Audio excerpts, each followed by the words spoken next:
Magandang hapon mga kabay. So meron po akong approved repair dito mga kabay. Ito dito 5899. Yan po yung model niya mga kabay. Bali 10 kilos po yan na jackhammer and DeWalt.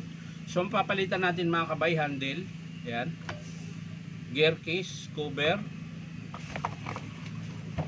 motor cover, ayan. So, yung armature nito mga kabay, hindi ko siya in-estimate dahil gumagana pa naman. Kaso lang gusto ng customer papalitan ng bago. Ayan. So, i-reserva niya na lang yung nakakabit dyan na luma. So, gusto niya bago. So, ayan, kakabitan din natin ng armature. Pero yung in-estimate ko itong nakaraan, hindi po kasama yung armature. Tapos yung o-ring mga kabay, 1, 2, 3, 4, apat na o-ring, tsaka isang carbon brass. So tara mga kabay, samahan nyo ako, kakabit po natin. So yan mga kabay, nakalas ko na po yung mga screw. Pero yung sa gear case cover, hindi ko pa po nakalas. So unahin natin yung motor cover, ayan. So ito yung luma niya mga kabay. Ayan. Handle. Ayan, palit po lahat yan. At syempre yung kanyang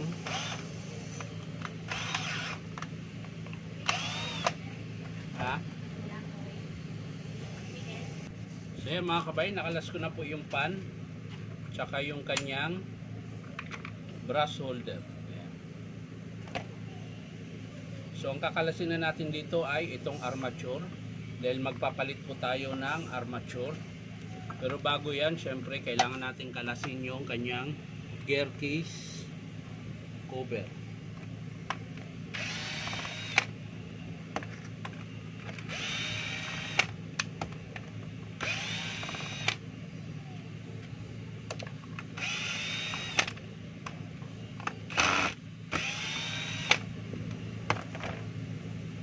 So yan mga kabay. So ito po yung basag niya mga kabay, oh. Tsaka ito nasa harap. So yan po yung papalitan. Pero syempre unahin muna natin ng kalas yung kanyang armature. Yun nga lang, kailangan nating kalasin siya na hindi masira dahil gagamitin pa po ito.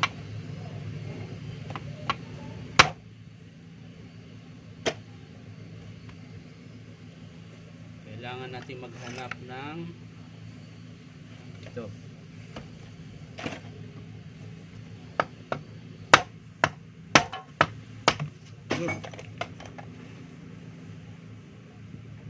So yan mga kabay,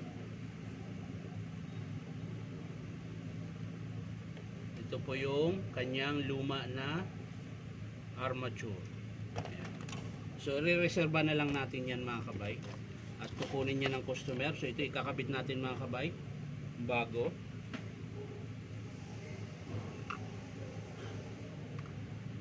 So sa pagkabit nito mga kabay, dahan-dahan lang po ng palo, pero kailangan yung pagpalo mo ay hindi siya maano mga kabay. Balik lang natin to.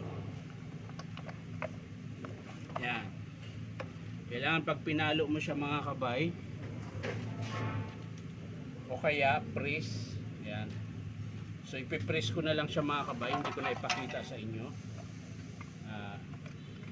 Dahil may press naman ako, so ipipress ko na lang mga kabay. Saglit lang mga kabay. Pero kung wala naman kayong pang press, ayan, tulad pag nasa bahay, so ikakabit nyo lang po ito. Yung tuturo ko lang muna ito bago ko i-press. Ayan. So kakabit nyo yung screw, ayan. Tapos pwede kayong dyan na magpukpok. Ayan. So gaganunin nyo lang, oh. Ayan, oh, malambot lang pala mga kabay. So dito ko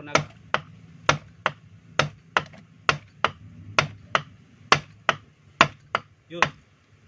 So okay na siya mga kabay. Para lang hindi masira yung shafting. Ayan. So hindi ko na siya kailangan i-press mga kabay dahil malambot lang po. Ayan.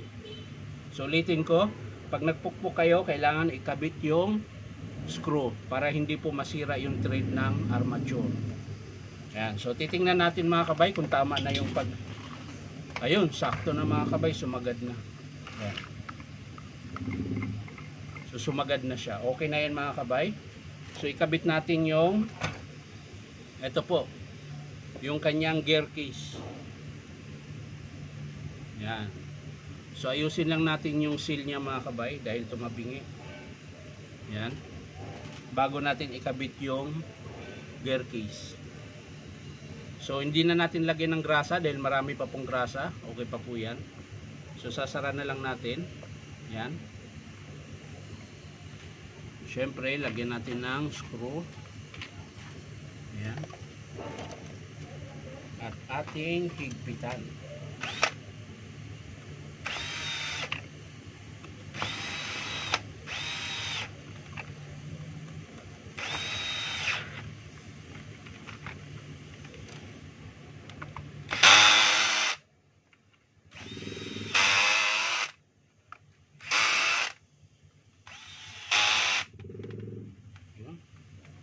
Okay na mga kabay, mahigpit na po siya. Hindi naman po kailangan mahigpit na mahigpit dahil plastic po yan, baka lalong mabasag. Ayan. So tamang-tama lang. So okay na tayo sa gear case. Ayan. So balik tayo dito mga kabay. Balik tayo sa kanyang brush holder. So kaya ko to pinalitan mga kabay yung carbon brush niya. Mahaba pa sana. Kaso lang hindi po ito para dito. Alam ko pang grinder po ito na bush. Ayan.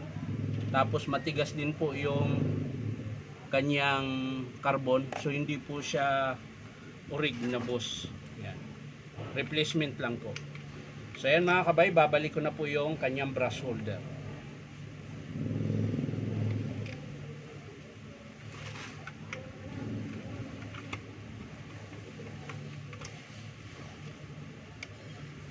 So, ingat-ingat lang mga kabay na huwag maipit yung screw, yung wire para hindi tayo magka-problema. So, ayan. Ayos na. So, babalik natin yung kanyang screw. Ayan. 4 din po ito na screw mga kabay para sa kanyang brush holder. Ayan. So higpitan na po natin.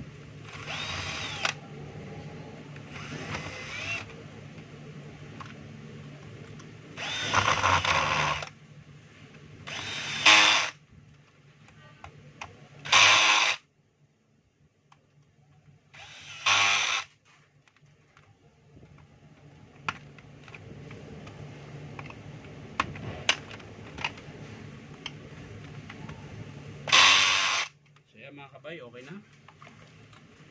At syempre yung next, yung pan. Yan.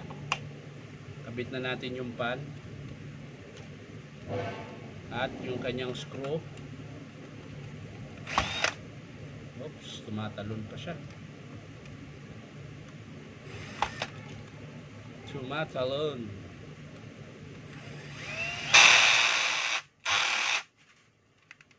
Yan. Ayan. So ibig sabihin mga kabay, ayan, malambot siya. So sakto po yung pagpukpok natin. Sagad po yung armature kaya malambot. Ngayon, pag inikot nyo ito mga kabay matigas, ibig sabihin kulang pa po siya sa baon. Ayan. So lagay na natin yung wire ng field coil mga kabay. Ayan.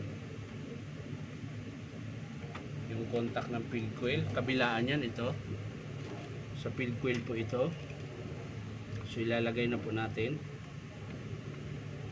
Yan. Tapos syempre yung kanyang carbon brush mga kabay. Yan. So ito po yung original na carbon mga kabay. So babanggitin ko yung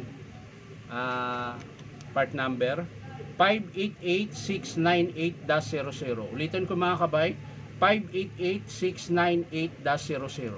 Yan. So kakabit na po natin ito mga kabay.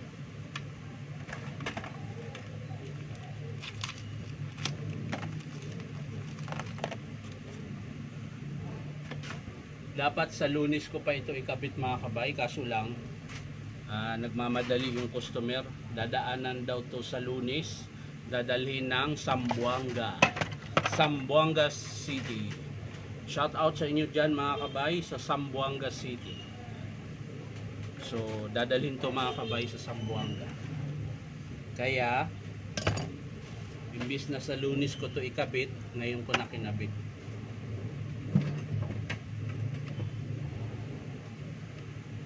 Yan.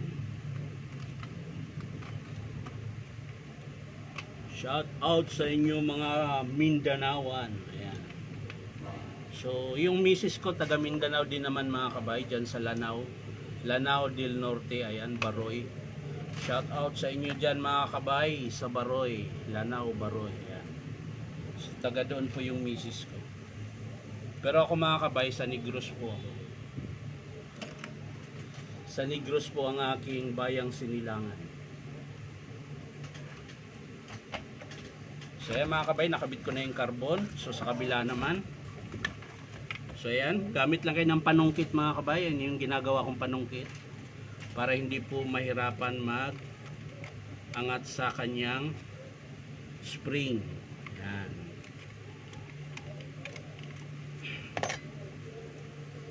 At syempre, lungnos yung pantulak natin.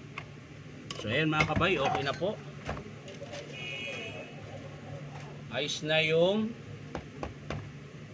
sa pilcoil natin. So ayan mga kabay, kakabit ko na po yung naayos ko na po yung wiring dito sa switch. So okay na siya. So kakabit ko natin yung handle niya. Ayan.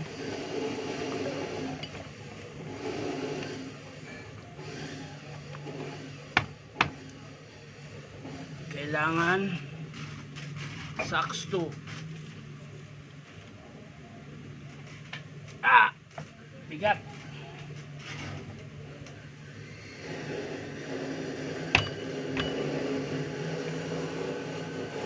Ayaw. Bakit ayaw? Anong dahilan?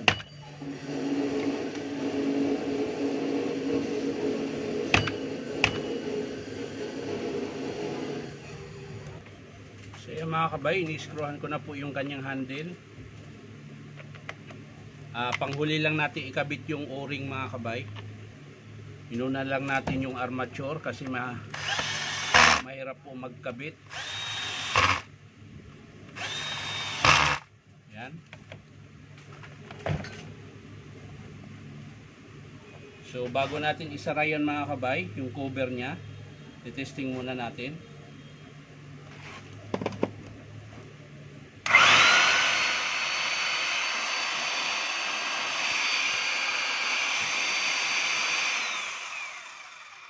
Wala po siyang siklab mga kabay.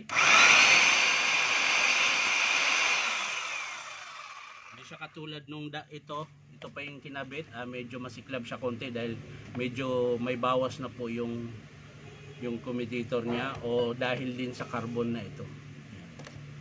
So sasara ko na ito mga kabay dahil ang sunod nating ikabit ay yung kanyang o-ring. Ito. Kaya matagal po magkabit sa mga ganito mga kabay. Hindi siya ganun kabilis magkabit mga kabay. Matagal po. So yan mga kabay, nakalas ko na po yung screw dito sa kanyang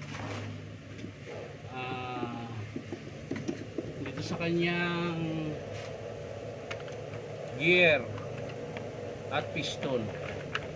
So iangat na natin mga kabay dahil papalitan po natin ng, so ayan mga kabay, kung napapansin nyo wala po siyang langis. Ayan, tinanggalan ko na po talaga siya para po pag nagpalit ako hindi ganun kalangis. So dadagdagan ko na lang to mamaya mga kabay. So ito mga kabay, papalitan natin yung kanyang o-ring. Ayan, para po lalakas. Ayan o. Kaya ko siya pinalitan mga kabay, kung mapapansin nyo, ayun o, nilagyan na lang nila ng, anong tawag nito, silan, parang silan yata. Kasi po manipis na po yung kanyang o-ring. So ito po yung original na o-ring mga kabay. So kakabit na po natin. Yan. So yan, kapit na kapit yan mga kabay. Tapos syempre dito sa may striker. Yan.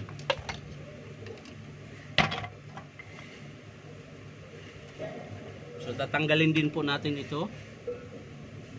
Ayan.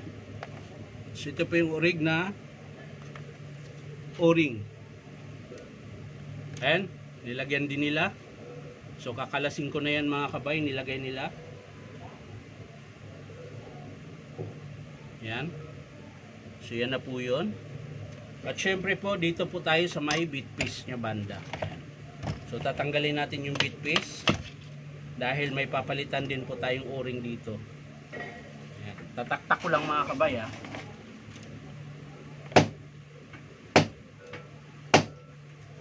Ayan. Ito po. Ayan, kung mapapansin nyo mga kabay, biyak na po.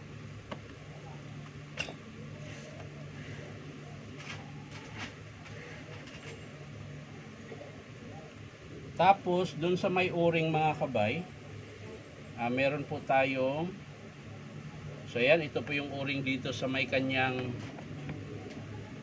striker mga kabay. Pupunasan lang natin. So ayan, ganyan po ang forma niyan mga kabay. Tapos nakaganyan po yan. Yan po yung forma niyan bago mo ipasok. So yung may, sa may cylinder naman mga kabay, may kakalasin din tayo dito. Ayan. Dahil sigurado ako, ayan, pod-pod na rin ito. Ayan. So titingnan din natin, baka kinalsuhan na naman. So wala siya mga kabay. So ikakabit natin yung bago.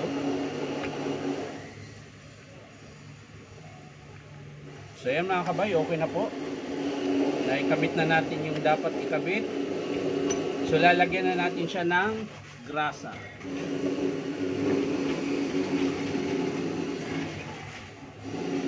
Siyempre unahin natin dito mga kabay. Ayan. Natin na lagay yung kanyang piston. Ayan, paikot. Ayan.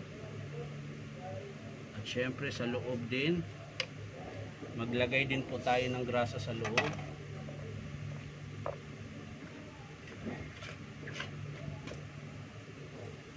Ayan.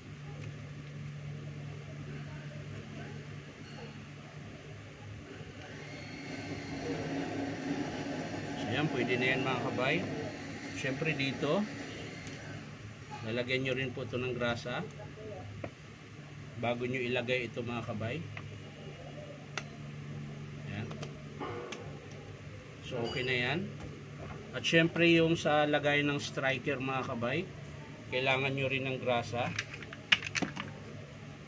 Ayan. Bago nyo ilagay yung striker. So ang striker nito mga kabay, ang forma niyan pag ganyan. Ayan. Ito po yung papalo doon sa bakal, sa bit piece. Yan. Nakita nyo to? Yan po yung bit piece nya. So dyan po yan tatama pag ganyan. Yan. So ito sa piston ang tatama. Yung may makinis, ibig sabihin ito yung tatama sa piston. Pag ganyan po yan. So ang lagay nyan mga kabay, pag ganyan. Yan. So okay na yun mga kabay. So ilalagay natin to, panghuli natin yung bit piece.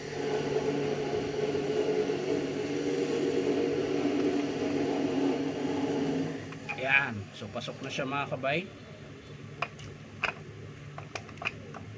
Ayan. Kailangan lapat, yun, pasok mga kabay. Pasok sa banga. So lalagay na natin yung screw.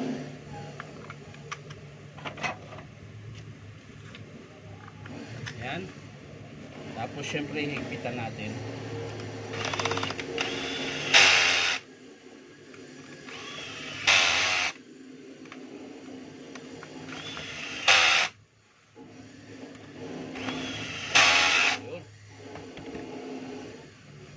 At syempre yung next nito mga kabay ay yan.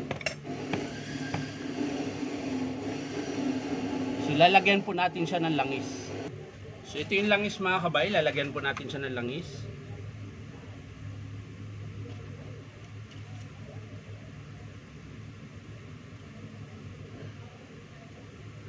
Yan. Bago natin ilagay yung kanyang bit piece. So ito na po ang kasunod. Yan.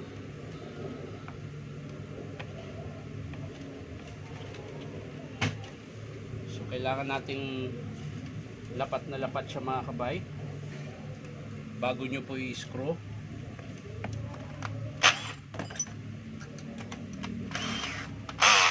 Yan. Lalagyan na natin. Kabila. Sobrahan. Yan. Lagyan na natin yung screw lahat mga kabay para tayo ay matapos na. Madami pa pong gagawin.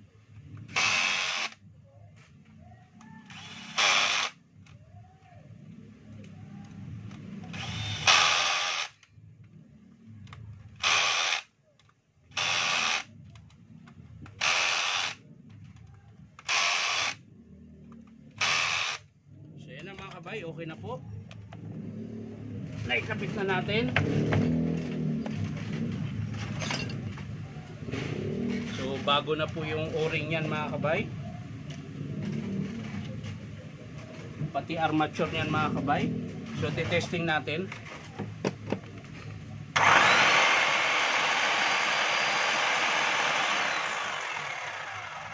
Tahimik na tahimik yung andar mga kabay. Wala na yung iklab.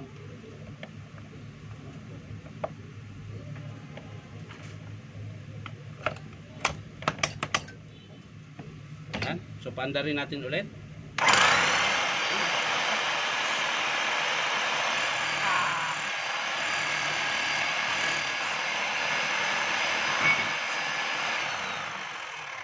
So i-testing po natin dito sa baba.